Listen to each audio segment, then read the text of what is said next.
Hello fellow land sharks, my name is VideoJames, and today we're going to be taking a look at how to use Garchomp. Now, Garchomp is, in my opinion, not only one of the coolest Pokemon, but probably one of the most used and best Pokemon. So looking at Garchomp's typing, we see it as a pure Dragon and Ground typing, meaning we are going to get the weakness to Ice, Dragon, and Fairy, and get the resistances to Fire, Poison, and Rock, and we are also going to be getting an immunity to Electric. Now you might say that's not too great because he gets a 4 times weakness to Ice. Need I remind you that Pelipper gets a 4 times weakness to Electric. So when we look at the abilities, we see Sandveil, not too terribly well used. That Sandveil raises the evasion during a sandstorm by 1 level. So it's like, okay, you make it to where if it's a sandstorm, I can't hit the Pokemon as often, which makes sense, because that's kind of the whole point of a sandstorm, is you can't see with sand in your face. But then the hidden ability is actually its best ability, Rough Skin. So if you don't know what Rough Skin does, it is an ability that hurts the opponent by 1/8 of their maximum hit points when they're using an attack that requires physical contact. So like Fire Punch, Bullet Punch, Drain Punch, I'm running out of other physical moves, Zen Headbutt. Any move that needs to make physical contact will actually get the damage from Rough Skin. Making physical contact doesn't mean every physical move. For example, Earthquake does not make physical contact, yet it is a physical move. Stone Edge does not make physical contact, yet it is a physical move. And then looking at the stats, we see it's actually a pseudo-legendary with the base total of 600. So we got the 108 in the HP, we got the 130 in the attack, the 95 in the defense, the 80 in the special attack, the 85 in the special defense, and the 102 in the speed. So right away we can tell Garchomp, actually not that bad, that it is actually a very viable Pokemon in almost every respect. That it can be fast, it can be strong, it can be tanky, and it has the HP to be as durable as need be for every situation. When we look at the Mega Evolution, we see same typing, so not really anything changed there, but we do see that its ability gets changed to Sand Force, which means Ground, Rock, and Steel type moves get their power increased by 33% when in a sandstorm.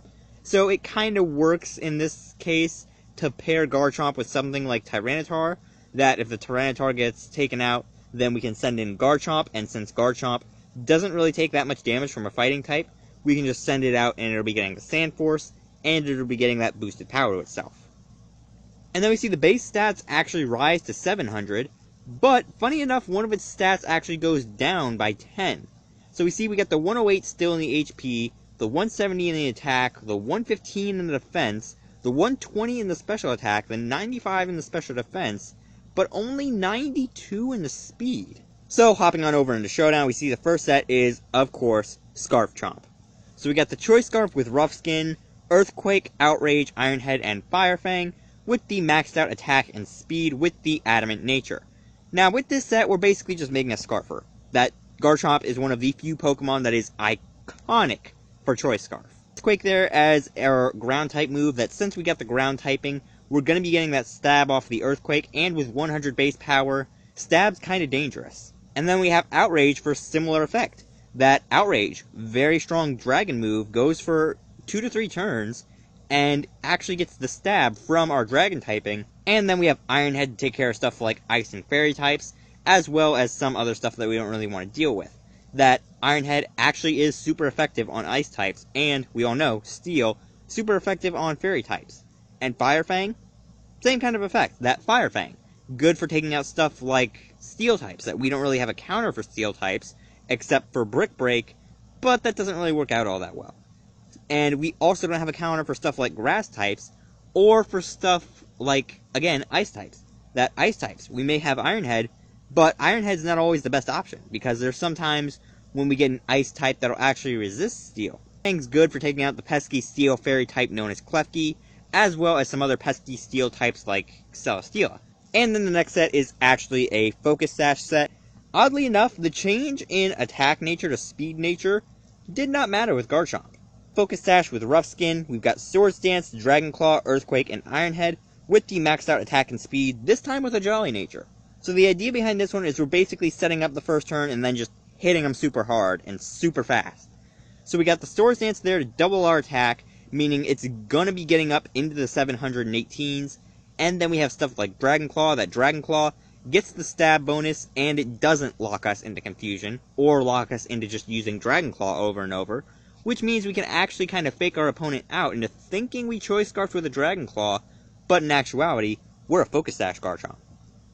Then we got Earthquake there as, again, basic ground stab move that Earthquake gonna probably be seen on any Pokemon that can run it and has a ground or rock typing, or even a steel typing. Iron Head for taking care of some of our weaknesses that Ice and Fairy types don't really appreciate Iron Head, so we can just say, okay, bang! Now with this set, it's a good idea to pair it with something that can use Sticky Web like Masquerain.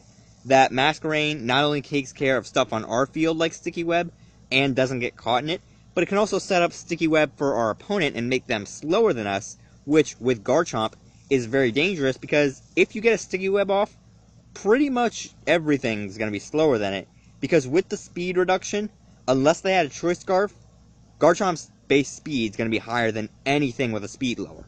The next set is actually a tank-ish Garchomp set. So we got the Rocky Helmet with Rough Skin, we've got Stealth Rock, Fire Fang, Dragon Claw, and Earthquake, with the maxed out HP and defense, with the Impish Nature. So the idea behind this one is we're taking our defense, we're beefing it up a bit, and we're using that to set up before we launch our attack. So we got the Stealth Rock there as an entry hazard that with Stealth Rock, we can actually use it to just set up a thing for basically every Pokemon that switches in, that no Pokemon is safe from Stealth Rock, and we can actually use it to eliminate stuff like Focus Sashers, like, say, a Leafeon. That if a Leafeon came in with a Focus Sash, well, it's going to hit the Stealth Rocks, and its HP is going to get lowered to the point where a Fire Fang going to be doing a good amount of damage to it, possibly enough to take it out.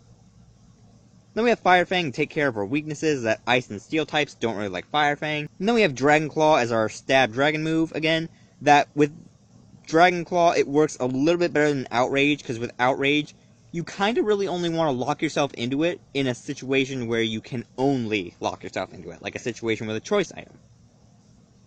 Then we have Earthquake as our ground stab move, that again, Earthquake, amazing move, one of the best in the game. And then the next set is a Subchomp set. So we got the Garchomp with Leftovers and Rough Skin, we got the Substitute, Toxic, Roar, and Earthquake, with the maxed out HP and defense, with the Impish Nature. Now, you could run Dragon Claw over Earthquake, it kind of just depends on your preference. I put Earthquake just because it hits more stuff super effectively than Dragon, but Dragon could work as well, because Dragon does hit a fair amount of stuff hard. We're basically running a kinda scummy Garchomp set. This Garchomp kinda rolled around in the mud. So we got Substitute there to give us those few free turns, that with our high HP and high defense, we're not going to be really losing that much from a Substitute, and it's going to be getting a good amount of turns to actually work its stuff. And with our high defense, any physical move, not really going to take the Substitute out all that easy. Then we got Toxic there as a wear down move that, since we don't have access to Toxic Spikes, why not poison them directly? Then we have Roar to get rid of setupers, that stuff like Magearna, that Magearna tries to set up a Shift Gear. Okay, I don't like that, and I know that's exactly what you're going to do, so I'm going to roar you out before you even get the chance. A bye-bye, be gone thought. And then we have Earthquake as our stab move. And the final set is a Garchomp Mega Set. So we got the Mega Garchomp with Hone Claws, we've got Dragon Claw, Earthquake, and Iron Head, with the maxed out HP and attack with the Adamant Nature. So with this set, we're kinda paying more attention to our attack than our speed, that with our base speed being lowered below that of a Charizard, it's actually kind of more prudent to invest in the stat that got raised to 170, because even without any investment, it still hits a massive amount of points. So we got the Hone Claws there to raise our stats, that not only does Hone Claws raise our attack, which Mega Garchomp absolutely does not need, it also raises our accuracy. So anything that's trying to get off with evasion, not really going to happen, because Hone Claws is going to be boosting our accuracy and making it to where we can actually hit more Pokemon more of the time. Then we got Dragon Claw and Earthquake as our stab moves, that, again, you're gonna love Dragon Claw and Earthquake if you're running a Garchomp, either that or Outrage and Earthquake. And we once again have Iron Head to take care of some of our weaknesses, that Fairy and Ice, probably going to be our best bet to take care of with Iron Head. So that is going to be how to use Garchomp. Again, fan favorite, a lot of people love it, myself included. I absolutely love Garchomp, and if you want to use it, I would say use it.